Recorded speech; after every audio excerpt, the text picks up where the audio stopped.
どうも、底辺アクアリスト黄昏です。皆さん、以前投稿した30センチキューブ気鉱石レイアウト水槽の動画を見ていただけたでしょうか。まだ見ていない方は概要欄にリンクを貼っておきますので、ぜひそちらも見てやってください。今回はその動画の続きということで、今まであまりお見せしていなかった水上栽培していた水草たちを使ってレイアウトを完成させていきたいと思います。あまり進捗を話していない自家栽培水草、どれをチョイスするのか必見です。それでは早速いつものさらっとおさらいから。最初はスケープイットというサイトであらかたのイメージを確立させ、そこに即した骨組みを作り上げていきました。使用したのは気鉱石で、前回も登場した仮組セットを使用し、小さな石同士を接着剤で組み合わせることで思い通りの造形に仕上げます。水槽に入れる際に接着が取れ、岩壁が崩壊するというアクシデントもありましたが、無事に停床を敷き植栽を完了させることができました。ただ、組織培養水草のみを植栽したんですが、量が足りなかったので、水草をまた追加しますというところで前回は終わっています。まだまだスカスカな植栽スペースに、今回はいろんな自家栽培水草を入れていきます。それでは肝心の自家栽培水草の採取を行っていきます。まず使うのはこちらの屋外で放置育成していた衣装ケースの水草です。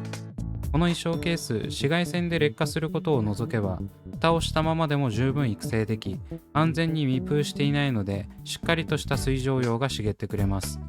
おまけに蒸発する水分をある程度減らしてくれるので、水やりもそこまでしなくていいです。いつもベランダに洗濯物を干しているんですが、その時にさらっと土の状態をチェックして、カラカラになっていたら入れるというズボラ管理で育成してました。それでもこれだけ立派になってくれるんだから水上栽培はいいですね。というわけでまず最初に採取するのはこちらのニードルリーフルドビジア。この水草、水上用は結構しっかりとした緑色の葉を展開するんですが、水中では細長く赤い葉を展開します。今まで90センチ水槽に使用していたんですが、成長が芳しくなく、このまま種が途絶えてしまうともったいないということで、90センチ水槽のトリミングカスから増やしてました。それでもこれだけ増えてくれるんだからいいですよね。水中で調子が悪く、そのままなくなってしまいそうな水草があれば、一旦水上に避難させて増やすのもありかもしれません。そんなうまくいかなかったニードルリーフルドビジア、リベンジも兼ねて使っていきます。続いて使用するのはこちらのベトナムゴマのハグサ。こちらも90センチ水槽で失敗した水草の一つですね。これは確かもう一度組織培養カップを買い足してダイソーのガラスポットで育成してました。そこから調子を上げるために衣装ケースに移した感じです。こちらもだいぶ立派に成長しているので即戦力として使えそうです。ベトナムゴマのハグサは水上用と同じで水中でも綺麗な緑色をしています。水中では全く違う水草もこうやって水上で栽培していると見た目が結構似通ってきます。特にロタラなんてごちゃ混ぜになると見分けがつかなくなるので、しっかり区分けして栽培することをお勧めします。そんな感じで他の衣装ケースからも水草を拝借してきました。今回の30センチキューブ水槽もだいぶ種類が多くなりそうですね。というわけで採取も終わったので植栽していくんですが、まず最初に植えていくのはこちらのキューバパールグラス。以前の60センチ草原レイアウト水槽で使っていた株をガラスポットにぶち込んで放置してたやつです。状態はあまり良くありませんが、ワンポイントで使うには十分でしょう。これをカットしていくんですが、やはりポット内でのトリミングは難しいですね。ウェーブシザーがあってよかったとつくづく思います。採取した量はこれくらいで結構徒長してたので横にカットし数を増やします。こうすることで少ない株数から多くの新芽が生えてくるわけです。ただしこのやり方はミスト式でしか使うことはできません。茎の途中でカットする関係上、植栽することは不可能なので、注水すると浮力で全部浮きます。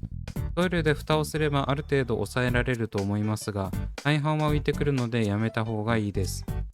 ということで、カットしたキューバパールグラスをこのように植栽するというより、ソイルの上にまんべんなく広げていきます。こうやれば意外とあの量でも全面敷き詰められますね。ちなみに置いているのはインディアンクラッスラの左隣である水槽中央の一番左です。すべて置いたら全体を指で押し付け、仕上げにソイルで蓋をしておきます。正直これはしなくていいかもしれませんが、こっちの方が根付きやすい気がするので念のためしておきました。というわけで続いては屋外水上栽培株を植栽していきます。採取したのは4種類で、1つ目はこちらのロタラワリッキー、通称リスの尻尾ですね。育成が簡単で葉が細かく、小型水槽でもレイアウトしやすい人気の赤系水草です。まともにレイアウトで使ったことはないので、レイアウトという意味では初挑戦かもしれません。続いては先ほどのベトナムゴマの葉草。ほふくしやすいので中継部分に植栽してもあまりうるさくならなそう。続いてはアルアナの夕焼け。こちらはあまり知られていない中二病大寒気の名前がついた水草です。赤系の水草の中では結構成長が遅く、中継層に用いられることが多い貴重な水草なんですが、いかんせん市場に出回っている数が少ないので、ショップでもあまり見かけない種類だと思います。組織培養とか出れば人気出ると思うんですが、 ADA あたりがやってくれませんかね。最後はニードルリーフルドビジアです。こんな感じで赤系水草を多めに採取してます。それではまずニードルリーフルドビジアから植えていきます。先ほどのキューバパールグラス同様、短めにカットしたものをロタラ SP 腹の手前に置いていきます。葉がしっかりしすぎているせいでなかなか置きづらいですね。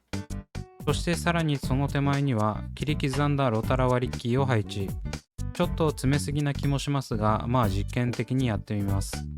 続いてその左隣にはアルアナの夕焼けを置きます。ここの水槽の中心らへんは真ん中の岩壁と奥の岩壁の間に当たるため、あんまり背丈が伸びるとせっかくの岩の造形が見えにくくなっちゃうんですよね。なので中央と奥の岩壁にかぶる場所は成長の遅い水草をチョイスしたわけです。最後に全体にソイルをまぶし霧吹きをかければ終了。あとはベトナムゴマの葉草のみということで、アルアナの夕焼けとインディアンクラススラの間に先ほどと同じ手順で置いておきました。そんな感じですでにこの30センチキューブの狭い空間に9種類もの水草がひしめき合っているんですが、ダメ押しにもう1種類追加します。それがこちら、ストロギネレペンスです。これ実は一切動画に登場していないだけで、だいぶ前から栽培してました。遡ること5ヶ月半前、見切り品の495円で売られていた組織培養をダメ元でガラスポットに入れていたんです。本当は動画ネタに撮っておこうと思ったんですが、これだけで動画にするのはちょっとネタとして弱いということで、ここで登場させておきます。購入当初の状態はこんな感じで、今思えばなんでこんなの買ったって言いたくなるレベルの状態でした。下葉は完全に溶け、そこからカビが発生し、もはや売り物としてはアウトなほど腐ってます。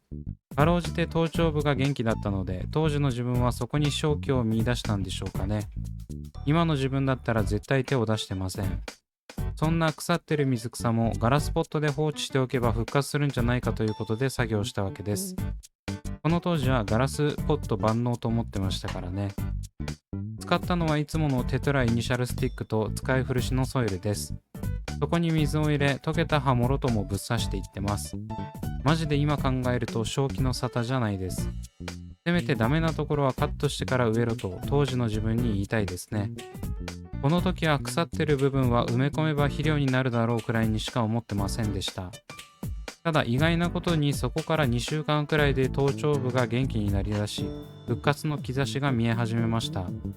生きていた場所からしっかりと根を張っているのがわかります。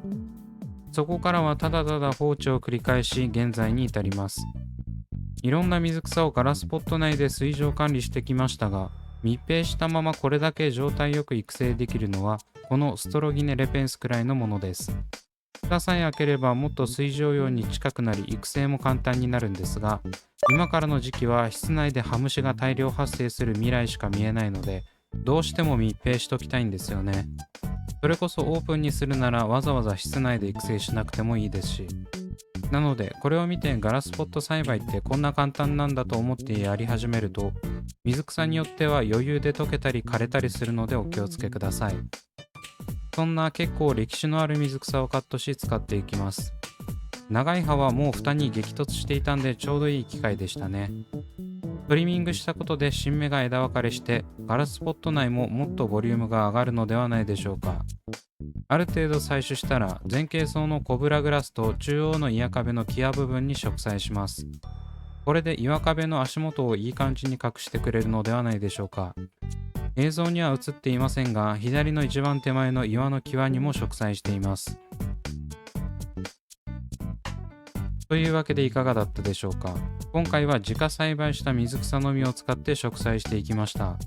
思いのほか種類が多くなり、合計で10種類もの水草がひしめき合うことに。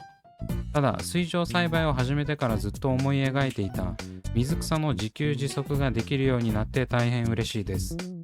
これでこれからの水草レイアウトはコストを減らしながらできると思います。しかし室内の水上栽培は結構問題も多く、今もなお維持するのに苦戦しているので、いろんな水草を安定供給するにはまだまだ課題がありそうです。そこら辺もまた機会があれば動画でお話しできればと思います。そんな感じでこの水槽の行く末や水草自給自足の続報が気になる方はぜひチャンネル登録してお待ちください。というわけで今回はここまで。Twitter と Instagram もやっておりますのでそちらも見ていただけると嬉しいです。それではご視聴ありがとうございました。